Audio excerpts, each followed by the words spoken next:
बिस्मिल्लाहिर्रहमानिर्रहीम। अस्सलाम वालेकुम नाज़रीन, मैं हूं आपका होस्ट अहमद फवाद।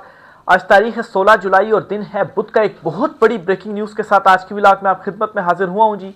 चीज़ें बहुत तेज़ी से बदलती जा रही हैं। इमरान खान साहब जो हैं वो मुसलसल दबाव बरकरार रखने में कामयाब हो रहे हैं और अब उन्होंने आर्मी चीफ के एहतसाब की जो बात है वो भी कर दी है। और दूसरी तरफ आलमी सतह पर जो डेवलपमेंट्स हो रही हैं, एक तो सलमान और कासिम पाकिस्तान आ रहे हैं, इसके साथ ही आलमी सतह पर इमरान खान साहब की रिहाई का मुतालबा मजीद जोर पकड़ता जा रहा है। और अब अमेरिका से 3 बड़ी यकीन दहानियां भी सामने आ गई हैं। पहली यकीन दहानी तो ये है कि ये जो यूट्यूब चैनल्स के ऊपर पाबंदियां लगवा रहे हैं आज़ादी इज़हार राय के अगेंस्ट, ये नहीं वो होने देंगे। दूसरा ये जी कि फौजी इमदाद बंद की जाएगी और इमरान खान साहब की रिहाई का जो मुद्दा है वो मजीद जोरदार तरीके से ट्रंप के सामने रखा जाएगा। और ट्रंप ऑलरेडी बात कर चुका है आर्मी चीफ साहब से।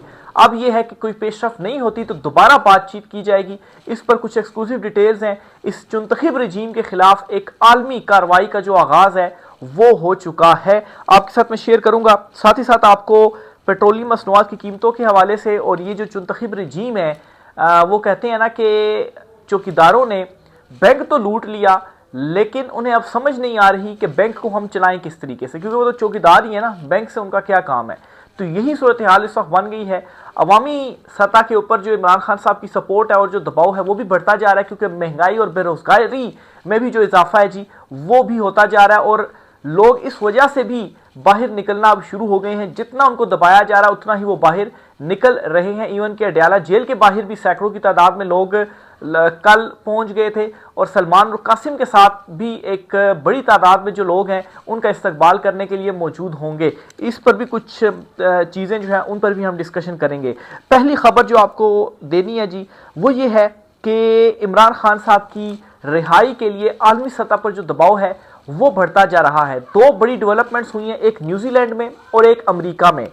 पहले तो मैं आता हूं जी न्यूजीलैंड की बात करते हैं। न्यूजीलैंड में एक बिल पेश हुआ है और उस बिल में यह कहा गया है कि इमरान खान साहब को चूंकि मुनसिफाना ट्रायल का सामना नहीं है, इसलिए एक आलमी जो वफ्द है, यानी कि इंटरनेशनल ऑब्जर्वर्स का जो एक वफ्द है वो डयाला जाएगा, या इमरान खान साहब की जहां पर भी हेयरिंग होती है अदालतों में होती है, वैसे तो अदालतें डयाला में ही लगती हैं, और वहां पर जाकर इमरान खान साहब की हेयरिंग को ऑब्जर्व करेगा, क्योंकि मुनसिफाना ट्रायल का उनको सामना नहीं है। उनका मुनसिफाना जो ट्रायल है वो नहीं किया जा रहा। ये बिल न्यूजीलैंड की पार्लियामेंट में पेश हो चुका है। तो ये एक बहुत बड़ी डेवलपमेंट है जी कि अगर इंटरनेशनल ऑब्जर्वर्स पाकिस्तान आते हैं तो उनको आप ना अरेस्ट कर सकते हैं ना आप रोक सकते हैं, क्योंकि वो फिर एक जो है वो आलमी सतह पर एक इजाज़त लेकर आते हैं। उनके लिए आप फिर ये नहीं कर सकते और वो फिर ट्रायल को ऑब्जर्व करेंगे। और यहाँ पर जिस तरह से ट्रायल होता है वो कोई आम लोगों को भी पता है जी कि किस तरह से ट्रायल हो रहा है और कैसे पिक एंड चूज करके जजेस लाए गए हैं और मर्जी के जो फैसले हैं वो लिए जा रहे हैं। दूसरी डेवलपमेंट ये हुई है जी कि अमेरिकी कांग्रेस में जो ह्यूमन राइट्स कमेटी का जो इजलास हुआ है,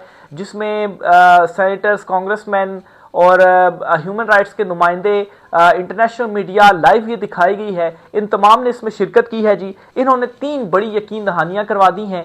पहली यकीन दहानी इन्होंने ये करवाई है जी, ये जो आज़ादी इज़हार राय से मुतल्लिक कदगने लगाई जा रही हैं, लोगों को उठाया जा रहा है, यूट्यूब चैनल्स बंद किए जा रहे हैं। इनका ये कहना है जी कि हम यूट्यूब चैनल वालों से बात करेंगे, यूट्यूब वालों से हम बात करेंगे, यूट्यूब वालों से बात करेंगे जी कि वहां पर तो ये सिचुएशन है, तो आपको अगर ये पाबंदी लगाने का, चैनल बंद करने का कहता है तो आपने ऐसा नहीं करना। अव्वल तो अगर यहाँ से रिक्वेस्ट जाएंगी तो यूट्यूब वाले भी ऐसे ही नहीं बंद कर देंगे, वो भी पहले ऑब्जर्व करते हैं, दोनों तरफ से चीज़ों को क्लियर करते हैं, फिर उसके बाद कोई जो एक्शन है वो लिया जाता है। यहाँ पर तो ऐसा ना जी कि अदालतों में चूंकि मर्जी के जजेस बिठाए हुए हैं तो वो नोटिस किए बगैर ही जो पाबंदियां हैं वो लगा देते हैं। तो बहरहाल पहली यकीन दहानी है। दूसरा ये जी कि दबाव बढ़ाने के लिए जो फौजी इमदाद है वो बंद की जाएगी, उसके लिए कोशिशें की जाएंगी, वो होनी चाहिए। और इसके लिए जाहिर सी बात है ट्रंप के हवाले से भी जो डिस्कशन है जी ट्रंप के साथ वो भी की जाएगी। और फिर ये कि इमरान खान साहब की रिहाई के लिए एक मरतबा फिर से जो ट्रंप है उससे बात की जाएगी और उसके ऊपर जो जोर है वो दिया जाएगा। और ट्रंप इससे पहले भी बात कर चुके हैं जी आर्मी चीफ आसिम मुनीर साहब से जो मुलाकात हुई थी उस मुलाकात में कि मसले को हल किया जाए। और मसले का हल क्या है? इमरान खान साहब की रिहाई है। और इमरान खान साहब की रिहाई होती है तो ये सारे जो हैं ये तो फिर फारिग हो जाएंगे, सारी चुनतखिब रजीम जो है ये तो फारिग हो जाएगी। तो एक मरतबा बात हो चुकी है, दोबारा फिर जब बातचीत होगी तो फिर एक स्ट्रांग जो एक्शन है वो लिया जाएगा। बहरहाल ये दो बहुत बड़ी डेवलपमेंट्स हैं जी जो इंटरनेशनल सतह पर अब हो चुकी हैं। सलमान और कासिम जो पाकिस्तान आ रहे हैं, अभी इसी का जो डर है, जो खौफ है, वो नहीं उतरा कि मजीद ये जो डेवलपमेंट्स हैं जी वो हो रही हैं। जुल्फी बुखारी साहब ने कल इस इजलास में शिरकत की और उन्होंने A to Z सारी जो कहानी है वो सुना दी। कैसे इमरान खान के अगेंस्ट अदम एतमाद आई, कैसे इमरान खान साहब को हटाया गया, कैसे इलेक्शंस हुए, कैसे मैंडेट चोरी हुआ, कैसे इंसानी हकूक की वायलेशंस हो रही हैं, जुल्म जबर फस्तायत का राज है इमरान खान के अगेंस्ट जो केसेस हैं, कैसे 26 नवंबर हुआ, कैसे 9 मई हुआ, कैसे इमरान खान साहब फौजी अदालतों के जो फैसले हैं जी, फिर इसके अलावा जो सज़ाएं दी गई फौजी अदालतों में, जो इमरान खान साहब को सज़ाएं हुई, जो इमरान खान साहब के जो रहनुमा है यास्मीन राशिद और दीगर, उनके साथ जो कुछ हो रहा है, इमरान खान साहब को जो सियासी इंतकाम का निशाना बनाया जा रहा है, जो बुशरा बीबी साहिबा के साथ हो रहा है, जो कुछ अमवात जो हैं वो हुई हैं जो पहले हिरासत में थे और फिर उसके बाद उनकी रिहाइयाँ हुई, लेकिन फिर जो है वो किसी बीमारी की वजह से उनकी जो मौत है वो वाक़या हुई। तो ये तमाम तर जो चीज़ें हैं वो जुल्फी बुखारी ने कल उसमें बयान जो है वो कर दी हैं, रिपोर्ट्स पेश कर दी गई हैं और ये आलमी सतह पर जो एक कवरेज है वो हुई है। अभी सलमान और कासिम ने जो एक्शंस हैं वो लेने हैं। तो एक मंजरनामा तो ये है जी कि जो आलमी सतह पर मुसलसल दबाव बढ़ता जा रहा है।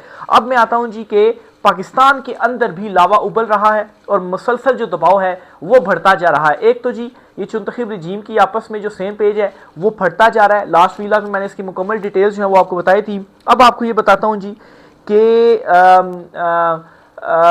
इमरान खान साहब की जानिब से जी एक ट्वीट किया गया है और इस ट्वीट में इमरान खान साहब ने एक मरतबा फिर से ये क्लियर कर दिया और एब्सोल्युटली नॉट कह दिया है। और इस मरतबा इमरान खान साहब ने मजीद सख्त मौक़िफ़ के साथ एब्सोल्युटली नॉट कहा है। इस मरतबा तो इमरान खान साहब ने आर्मी चीफ जो हैं उनके अगेंस्ट ही एहतसाब की जो बात है वो कर दी और कहा है कि अगर मुझे जेल में कुछ भी होता है तो इसके जो जिम्मेदार हैं वो आर्मी चीफ होंगे और उनसे इसका जो एहतसाब है वो लिया जाए। तो ये इमरान खान साहब की जानिब से कह दिया गया है। मैं एग्जैक्ट जो वर्डिंग है, जो ट्वीट है इमरान खान साहब की, वो भी पढ़कर आपके सामने रखता हूँ क्योंकि इसमें और भी बहुत कुछ कहा गया है। मैं तमाम उम्र भी जेल में रहने को तैयार हूँ, लेकिन जुल्म जबर के आगे झुकने का सवाल पैदा नहीं होता। पाकिस्तानी कौम को भी यही पैगाम देता हूँ कि किसी सूरत जबर के इस निज़ाम के सामने ना झुकें। इमरान खान साहब ने ये क्लियर कर दिया, जो कुछ मर्जी आप कर लें, खान साहब कोई डील नहीं करेंगे। इमरान खान साहब की सिचुएशन अब ये, कल जुल्फी बुखारी साहब ने बयान किया है कि 23 घंटे तक उनको सेल में रखा जाता है 50 डिग्री दर्जा हरारत में, और कोई लाइट नहीं होती, कोई बिजली नहीं होती, कोई पंखा नहीं होता, कोई किताबें नहीं होती, और कहते तन्हाई में इमरान खान साहब होते हैं। और बुशरा बीबी के साथ भी जो सख्तियाँ हैं वो बढ़ा दी गई हैं। कल लीमा खान साहबा ने भी कहा कि खान साहब पे सख्तियाँ बढ़ा दी गई हैं, लेकिन इसके बावजूद इमरान खान कह रहे हैं कि तमाम उम्र जेल में रहूँगा लेकिन झुकूंगा नहीं। तो एब्सोल्युटली नॉट, इमरान खान साहब जो है वो क्लियरली कह चुके हैं। और इमरान खान साहब ने पहले भी ये कहा है जी कि या तो मैं जेल में जो है वो खुदा ना खास्ता में मारा जाऊँगा या मैं कामयाब होकर वापस लौटूंगा। तो ये इमरान खान साहब पहले भी बता चुके हैं। मुज़ाकरात का वक्त अब गुजर चुका है, अब सिर्फ कौम के एहतजाज का वक्त है, कोई मुज़ाकरात नहीं है। और ये जो तहरीक है, इस तहरीक के ऊपर इमरान खान साहब का जोर है जी, और ये बड़े अहम वक्त पर तहरीक शुरू होने जा रही है। सलमान और कासिम आ रहे हैं, ज़ाहिर सी बात है तहरीक उस टाइम हुई तो मजीद उसमें जान डलेगी। इंटरनेशनल प्रेशर जो है वो बढ़ता जा रहा है, अवामी सतह से दबाव बढ़ता जा रहा है। ये चुंतखिब रजीम नाकाम पर नाकाम होती जा रही है, एक तो सियासी लेवल पर भी और एक डिलीवर करने में भी ये नाकाम तरीन होती जा रही है। सिर्फ और सिर्फ तबाही ही ये मचा रही है। पिछले कुछ रोज़ से जेल में मुझ पर सख्तियाँ मजीद बढ़ा दी गई हैं। मेरी अहलिया बुशरा बेगम पर भी सख्तियों का दायरा कर बढ़ा दिया गया है। इनके सेल में जो टीवी मौजूद था वो भी बंद करवा दिया गया है। मेरे और मेरी अहलिया के तमाम इंसानी और कैदियों को दिए जाने वाले हकूक मुअत्तल हैं, जिसका हिसाब होना चाहिए। मुझे मालूम है कि एक कर्नल और जेल सुप्रिटेंडेंट अंजुम ये सब कुछ आसिम मुनीर के कहने पर करवा रहे हैं। तो एक बड़ी सख्त बात जो है वो इमरान खान साहब की जानिब से कह दी गई है। अपनी पार्टी को वाज़ेह हिदायत करता हूं कि अगर मुझे जेल में कुछ हुआ तो इसका हिसाब आसिम मुनीर से लिया जाए। तो ये आर्मी चीफ से रिलेटेड इमरान खान साहब की जानिब से ये बात जो है वो कही गई है। तो अब अगर कोई गुंजाइश थी भी, या आप यूं कहें कि कुछ कोशिशें हो रही थी या कुछ ना कुछ डेवलपमेंट्स हो भी रही थी, तो इमरान खान साहब के इस मैसेज ने ये बता दिया है कि तमाम कश्तियां वो जला दी हैं उन्होंने। कोई मुज़ाकरात, कोई बात नहीं होगी, एब्सोल्युटली नॉट। और इमरान खान साहब या आर या पार, अब ये फाइनल हो चुका है। अब कोई भी कह रहा है ना कि डील हो रही है या कुछ बातचीत चल रही है, तो इसके ऊपर यकीन करने की ज़रूरत नहीं। अब आर या पार, ये इमरान खान साहब ने नारा लगा दिया है। और ये आर पार जो एहतजाज किया जाएगा, जो तहरीक चलाई जाएगी, उसमें होगा। बुशरा बेगम पर जुल्म इसलिए किया जा रहा है क्योंकि मेरे दौर में जब आसिम मुनीर को ओहदे से हटाया गया तो उन्होंने जुल्फी बुखारी के जरिए बुशरा बेगम को मुलाकात का पैगाम भेजा था, जिसे बुशरा बेगम ने ठुकरा दिया था। इसीलिए इन पर सख्तियां रखी हुई हैं। शुरू दिन से ही इनकी कोशिश है कि बुशरा बेगम पर सख्ती करके मुझे तोड़ा जाए।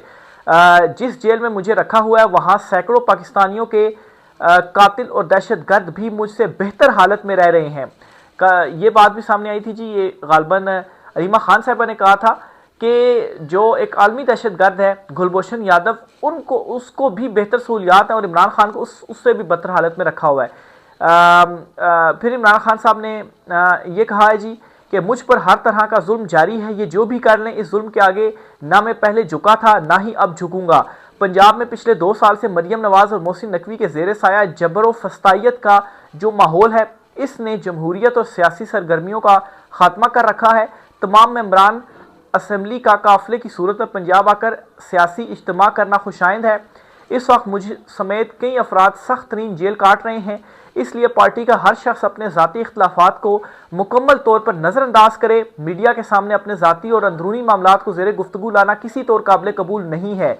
मेरी सख्ती से हिदायत है कि पार्टी में बड़े से बड़ा ओहदेदार या छोटे से छोटा रुकन या जिम्मेदार social media, electronic media, print media या किसी भी और फोरम पर पार्टी के अंदरूनी मामलात या इख्तलाफात का इजहार मत करे। तो ये अपनी पार्टी को भी क्लियर कह दिया जी कि हम एक बड़े मकसद के लिए लड़ रहे हैं और सख्तियां बर्दाश्त कर रहे हैं। आप ये क्या बच्चों वाली और ज़ाती अनाथ को जो है वो लेकर बैठ गए, इन सब को ऊपर से पुश डालें और एक मकसद के लिए आप सब ने इकट्ठा होना है और इतफाक़ करना है। अपनी सारी तवज्जो सिर्फ और सिर्फ एहतजाजी तहरीक पर रखें ताकि मुल्क में इंसानी हकूक़ की बहाली मुमकिन हो सके। अगर किसी जिम्मेदार ने इस एहतजाजी तहरीक में हिस्सा ना लिया फिर इसका फैसला मैं जेल से खुद करूंगा। इमरान खान साहब ने इस ट्वीट को रीट्वीट करने का भी कहा था सारे रहनुमाओं को जी कि मेरी ट्वीट को रीट्वीट किया जाए, और इसमें ज़ाहिर सी बात है जो इमरान खान साहब ने नाम लिए, जो सख्त मौक़िफ़ है, बहुत सारों ने रीट्वीट इसको नहीं किया, बहुत सारों ने इसको किया भी है, लेकिन इमरान खान ने कहा है जी कि एहतजाजी तहरीक में सारे नज़र आएंगे, अगर कोई ना आया तो उसका फैसला जेल से मैं खुद करूंगा। तमाम पार्टी मेंबरान और ओहदेदारान को हिदायत करता हूँ मेरे ट्विटर पैगामात को खुद रीट्वीट भी करें और ज़्यादा से ज़्यादा अफराद तक मेरे ये पैगामात पहुँचाएँ। सेनेट की टिकटों के हवाले से पार्टी बाहमी मुशावरे से फैसला करे। ये इमरान खान साहब ने वकला और अहले खाना से जो गुफ्तगू है वो की है, जो इनकी कल जो मुलाकात है वो हुई है। तो इसके बाद अब अगर किसी को क्लियर नहीं भी था तो वो क्लियर हो जाना चाहिए कि इमरान खान साहब जो हैं उनका मौक़िफ़ क्या है और वो किसी चीज़ को भी नहीं मान रहे। इमरान खान साहब हकीकी आज़ादी के नज़रिए के ऊपर डटे हुए हैं और प्रेशर मुसलसल बढ़ता जा रहा है। शुरू में मैंने आपको बताया आलमी सतह पर प्रेशर बढ़ता जा रहा है, अब अवामी दबाव भी मुसलसल बढ़ता जा रहा है क्योंकि ये डिलीवर नहीं कर पा रहे। मिसाल के तौर पर एक एग्जांपल आपको देता हूँ। पेट्रोल की जो कीमत है तकरीबन 5 रुपये और कुछ पैसे, यानी कर लें कि तकरीबन 6 रुपये मज़ीद महंगा पेट्रोल कर दिया गया है। 272 रुपये का अब जो पेट्रोल है वो हो गया है। तो रिलीफ देने के बजाय चीज़ें मज़ीद महंगी की जा रही। इसी तरह से डीजल की कीमत भी जो है वो महंगी कर दी गई है। गालबन मिट्टी का तेल है उसको थोड़ा सा सस्ता किया गया। चले इनके क्रेडिट पर कुछ तो हो जी कि कोई चीज़ हमने सस्ती कर दी है, कोई बात करेगा तो कहेंगे देखिए जी मिट्टी का तेल आपने सस्ता कर दिया है। पेट्रोल डीजल दोबारा आपने जो है वो महंगा फिर से महंगा कर दिया। एक 2 रुपये सस्ता करते हैं 5-10 रुपये महंगा कर देते हैं। 272 आप इमेजिन करें पेट्रोल के ऊपर इस वक्त आपकी सारी माइशत खड़ी हुई है। वो कैसे? आपकी ट्रांसपोर्टेशन सारी पेट्रोल की वजह से ही मुमकिन है। ठीक है, आपकी यहाँ पर कोई इलेक्ट्रिक गाड़ियाँ तो नहीं चलती कि वो उसकी वजह से आपकी ट्रांसपोर्टेशन हो। आपकी पेट्रोल से सारी ट्रांसपोर्टेशन होती है। पेट्रोल भरता है, किराए बढ़ जाते हैं। पेट्रोल बढ़ता है, आपकी जो है वो सब्जी की कीमतें, दालों की कीमतें बढ़ जाती हैं। क्यों? क्योंकि शहरों में तो जाहिर सी बात है जो सब्जियां वो नहीं उगाई जाती। अब सब्जियां शहरों तक लाने के लिए ट्रांसपोर्टेशन ज़रूरत है, गाड़ियों की ज़रूरत है। वो आएंगी, वो पेट्रोल के ऊपर वो चलेंगी, उसके जो किराए वो बढ़ेंगे, इससे सब्जियों की कीमतें भी बढ़ जाएंगी। आटा, दाल, चीनी स्कैंडल सामने आ गए जी। कैसे पहले इंपोर्ट करते हैं फिर कहते हैं जी एक्सपोर्ट करते हैं। इन्होंने तमाशा बनाया हुआ है और उसमें जो माल है वो बनाया जाता है। चीनी की जो कीमतें हैं वो तकरीबन 200 रुपये इस वक्त बताया जा रहा है जी। 200 रुपये पर केजी चीनी इस वक्त मिल रही है। कोई 165 के करीब इन्होंने जो है वो उसको फिक्स किया हुआ है, लेकिन फिर भी 200 तक मिल रही है। चलें 165 भी कर लें तो ये भी अच्छी खासी महंगी चीनी जो है वो दी जा रही है।